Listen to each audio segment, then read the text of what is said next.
1 2 3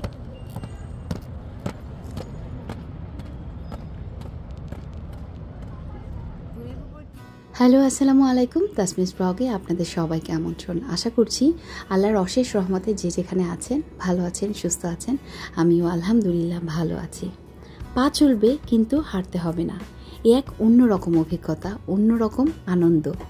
আর এই অভিজ্ঞতা আনন্দের অংশ নিতেই আমি আমার ছেলেকে ভর্তি করেছিলাম স্কেটিংয়ের প্রথম ডে থেকে কিন্তু আমি ভিডিওটা স্টার্ট করেছি, যাতে পুরো জার্নিটা আপনাদের সাথে শেয়ার করতে পারি খুব সুন্দরভাবে, এবং যারা স্কেটিং শিখতে আগ্রহী তাদের জন্য যেন এটি একটি উপকারী ভিডিও হয়।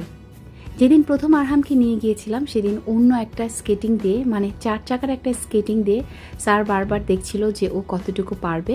ওকে ঘাসের ভিতরে হাঁটাচ্ছিল। মোট 2 দিন ওকে ঘাসের উপরে বা মাঠে হাঁটিয়েছে স্যার। 2 দিন পরে ওকে এই মাঠে নিয়ে এসেছিল একটু একটু করে স্টেপ দেওয়ার জন্য, যে একটু একটু করে যাতে ও আগাতে পারে, এবং অনেকক্ষণ ধরে ওকে ওর বডির উপরে দাঁড় করিয়ে রেখেছিল যে তুমি 2 পা নিয়ে একটু দাঁড়িয়ে থাকো, যে তোমার পা নড়বড় হয় কিনা। তো এভাবেই অল্প অল্প করে আরহাম এগিয়ে যাচ্ছিল। পুরো জার্নিটাই আমি রেখেছি এই ভিডিওতে। যারা আসলে ভয় পায় বা যাদের অনেক কিছু জানার ইচ্ছা থাকে তারা আসলে আমার ভিডিওটা দেখে কিছুটা ধারণা বা আইডিয়া নিতে পারবেন। আর এজন্যই কিন্তু আমার পুরো ভিডিওটা একদম ডে 1 থেকে করা। এখানে দেখতে পাচ্ছেন 4টা চাকার একটা জুতা ওকে দেওয়া হয়েছিল, এবং এটাই ও ভালোভাবে দাঁড়িয়ে হাঁটতে পারছিল না। তবে আমার ছেলে খুব চেষ্টা করেছিল। আর স্কেটিং কিন্তু অনেক সাহসের একটা খেলা।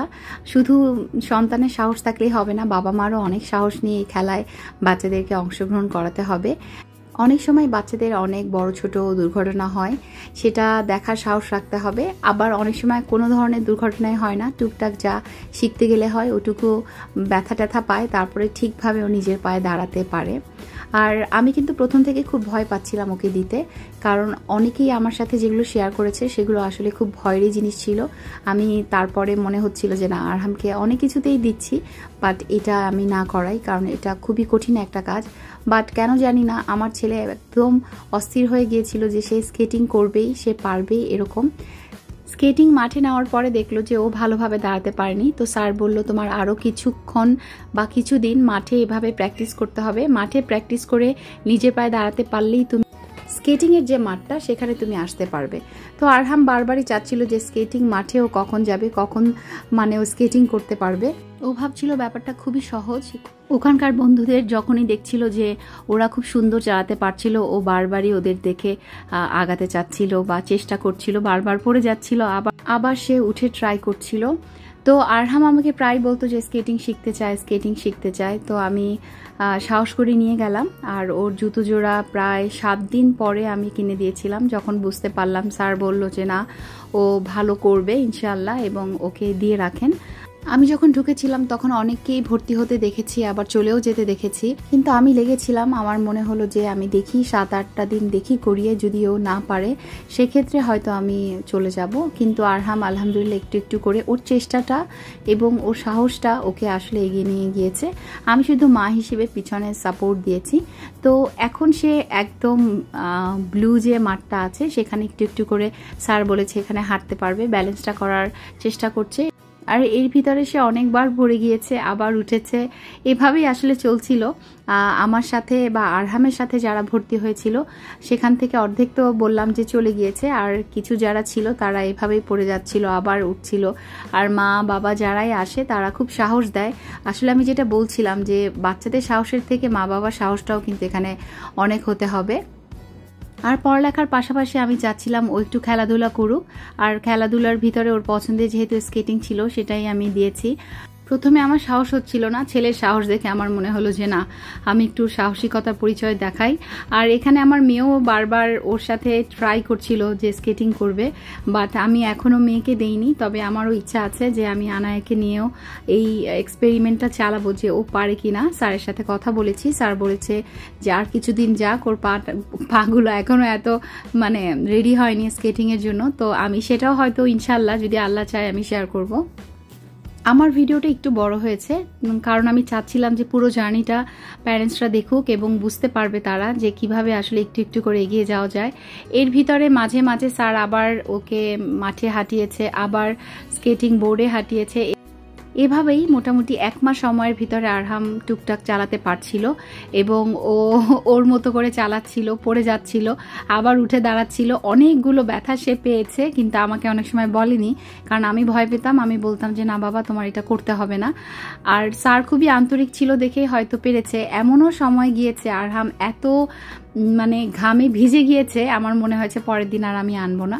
আর আমি এখানে মাঠে মাঝে মাঝে আমার আনায়াকে নিয়ে খালি পায়ে হাঁটতাম, যে আর আনায়ার একদম ঘুমের সময় ছিল। তো আমি কি করতাম, একটা বড় বিছানার চাদর নিয়ে যেতাম, সেখানে আনায়াকে ঘুম পাড়িয়ে রাখতাম। প্রচণ্ড গরমে ঘেমে যেত মেয়েটা, তো ওকে ছোট্ট একটা ফ্যান দিয়ে রাখতাম। আমি চেয়েছি যে আমার ছেলে যেটা চেয়েছে বা ওর যে ইচ্ছাটা, সেটা যেন আমার কারণে পিছিয়ে না পড়ে, ও যেন ওর চেষ্টাটা থাকুক, সাথে আমার সহযোগিতা। এভাবেই একটু একটু করে ও এগিয়ে যাচ্ছে।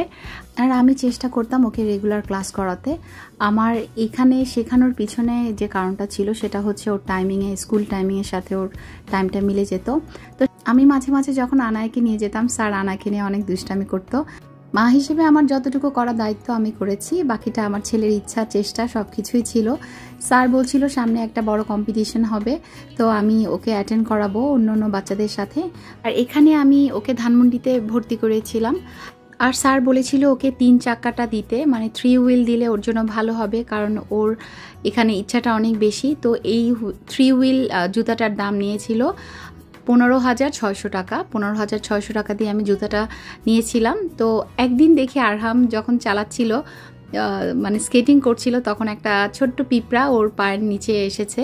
সেটাকে পাতা দিয়ে সরিয়ে তারপরে সে আবার চালাচ্ছে। আমি অকারণে কাউকে কষ্ট দেওয়া কিন্তু ইসলামে একদমই নেই আমাদের, সেই জিনিসটা আমার ছেলে আলহামদুলিল্লাহ জানে। তো সেই পিঁপড়াটাকে সরিয়ে তারপরে আবার হাঁটাহাঁটি বা স্কেটিং স্টার্ট করে দিয়েছে। তো স্যার বলছিল নেক্সট টাইম ওকে অডিটোরিয়ামে শেখাবে, কারণ অডিটোরিয়াম যেটা আছে বাচ্চাদের, সেটা খুবই পিচ্ছিল একটা জায়গা। ওখানে ও যদি পারে করতে তাহলেই কম্পিটিশনে হয়তো অ্যাটেন্ড করতে পারবে। তো আমি বলেছি ঠিক আছে। ওখানে কিন্তু আরহাম ভালো করতে পারছিল না, অনেকবারই সে পড়ে গিয়েছে। তো আমার কাছে মনে হয়েছিল যে এটা আসলে ওর দ্বারা কতটুকু সম্ভব, যেহেতু খুবই অল্প সময়ে সে শিখেছে। তো তারপরে ওর ইচ্ছা, ওর আগ্রহ দেখে আমিও ওকে সময় দিচ্ছিলাম, যে আমি আসা যাওয়ার ভিতরেই রেখেছি। স্যার যখন যেটা বলেছে সেটাই করেছি। তো অনেক বাচ্চারা কিন্তু ব্যথা পেয়েছে, পড়ে গিয়েছে, অনেকে আর অ্যাটেন্ডই করেনি। এই যে এই বেবিটাও পড়ে গিয়েছিল, অনেক জোরে সে পায়ে ব্যথা পেয়েছে। আর পড়ে যাওয়াটা খুবই, মানে দেখলে খুবই কষ্ট লাগবে যে বাচ্চারা আসলে অনেক জোরে ব্যথা পায়। কিন্তু বিশ্বাস করেন, বাচ্চাদের যদি কনফিডেন্স দিতে পারেন, এই পড়ে গেলে ব্যথা পেলে সে আবার উঠে দাঁড়াবে, এটা কিন্তু তার মানসিক একটা কনফিডেন্স চলে আসে, শারীরিকভাবে সে স্ট্রং হয়ে যায়, সে অনেকের সাথে মিশতে পারে। এই খেলাধুলাটা কিন্তু ওকে অনেক দূরে নিয়ে যেতে পারে, ওর কনফিডেন্স লেভেলটা বাড়িয়ে দিতে পারে বলে আমার পুরো জার্নিতে মনে হয়েছে। আর যখনই আমি সময় পাই, খোলা আকাশের নিচে আমার ছেলেকে বলি যে তুমি তোমার মতো, যেটা ও চেয়েছিল, পা চলবে ম্যাজিকের মতো কিন্তু হাঁটতে হবে না, সেরকম একটা কিছু সে করতে পেরেছে অন্য বাচ্চাদের মতো, আলহামদুলিল্লাহ। সেটার জন্যই আমি অনেক খুশি। আর কম্পিটিশনের আগে অনেক বেশি প্র্যাকটিস হচ্ছিল, দিন রাত আমি চেষ্টা করেছি ওকে নিয়ে যেতে। আর আমি ওকে বুঝিয়েছি যে তুমি পারবে, তুমি চেষ্টা করলে এখানে পারবে। এই যে এখানে অনেকগুলো বাচ্চা অনেক জায়গা থেকে এসেছে, সেখানে কিন্তু আরহাম অ্যাটেন্ড করেছিল এবং আমি খুবই মানে আগ্রহ নিয়ে পাশে দাঁড়িয়েছিলাম, মা হিসেবে চিৎকার করছিলাম যে বাবা তুমি পারবে। ও অনেকটা পিছনে ছিল, কিন্তু ও কিভাবে যে সামনে চলে আসলো আমি জানি না। আমি ভয় পাচ্ছিলাম যদি একবার পড়ে যায় তাহলে তো উঠে দাঁড়ানোর শক্তি ওর থাকবে না। এমনিতেই আমার ছেলেটা অনেক রোগা, হালকা পাতলা, খাওয়া দাওয়া খুবই কম করে। তো হঠাৎ করেই দেখলাম যে আরহাম, স্যার বারবার ইন্সপায়ার করছিল যে এগিয়ে যাও আরহাম, এগিয়ে যাও। তো আমিও পাশ দিয়ে অনেক চিৎকার করছিলাম যে বাবা তুমি পারবে, you can do it papa, you can do it. তো হঠাৎ করেই দেখি আমার ছেলে সেকেন্ড হয়ে গেল। স্যার ওর হাতটা ধরে বলল যে হ্যাঁ তুমি সেকেন্ড হয়েছো। তো আমি খুব খুশি হয়েছিলাম, চিৎকার করে বলছিলাম যে আমার ছেলে একটা পজিশনে এসেছে। তো আলহামদুলিল্লাহ আমি স্যারদের জন্য মিষ্টি কিনে নিয়েছি, স্যারদেরকে দিব বলে। আর যারা যারা বাচ্চাদের স্কেটিংয়ে দিতে চান, সাহস করে দিয়ে ফেললেই হবে। ইনশাল্লাহ আপনার সাহস আর ওদের চেষ্টায় দেখবেন সুন্দর একটি ফলাফল আসবে। আজকে যারা নতুন আমাকে দেখছেন, আমন্ত্রণ রইল আমার চ্যানেলটা ভিজিট করে আসার, আমার চ্যানেলে অন্য ভিডিওগুলো দেখার অনুরোধ রইল। আর আমাকে যদি আর একটু বেশি ভালো লেগে থাকে তাহলে আমার চ্যানেলটা সাবস্ক্রাইব করে ফ্রেন্ডস আর ফ্যামিলির সাথে শেয়ার করতে পারেন। এখানেই শেষ করছি, ইনশাল্লাহ দেখা হবে। আল্লাহ হাফেজ।